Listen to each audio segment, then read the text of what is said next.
Hello বন্ধুরা, আমার নতুন একটা ভিডিওতে তোমাদেরকে আবারও স্বাগত।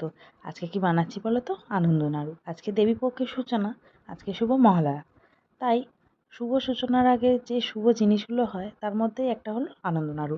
যে কোনো শুভ অনুষ্ঠানের আগে এই আনন্দ নাড়ু প্রত্যেকটা বাড়িতে হয়ে থাকে। এবার কার কী বাড়িতে নিয়ম আছে আমি জানি না, তবে আমাদের তো হয়ই। আর একটা জিনিস কি খেয়াল করলে, গাছের জিগেগুলো ঝুলছিল, এটা আমাদেরই বাগান। অনেক রকমই সবজি চাষ করা হয়, তবে এখন বৃষ্টির জন্য খুব একটা ভালো হয়নি। তো এই গাছগুলো শুকিয়েই এসছে। পরে নেক্সট কোনো ভিডিওতে আমার বাগানটা ঘুরিয়ে ঘুরিয়ে দেখাবো।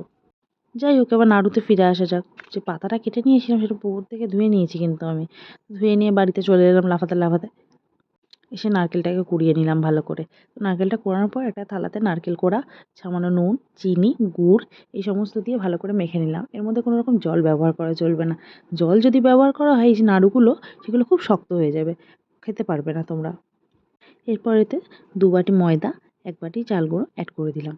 তো অ্যাড করে ভালো করে মেখে নিয়ে লেচি কাটতে আরম্ভ করছি। ও মা, দেখি না বড় মা চলে এসছে। বড় মা আসার পরে মাও চলে এসছে।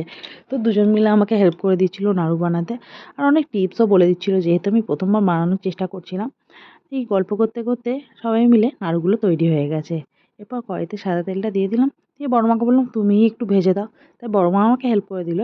প্রথমে লো ফ্লেম করে নাড়ুগুলো কড়াইতে দিয়ে তারপর আবার ফ্লেমটাকে হাই করে দিয়ে ভালো করে লাল লাল করে ভেজে নিলেই তৈরি আমাদের আনন্দ নাড়ু।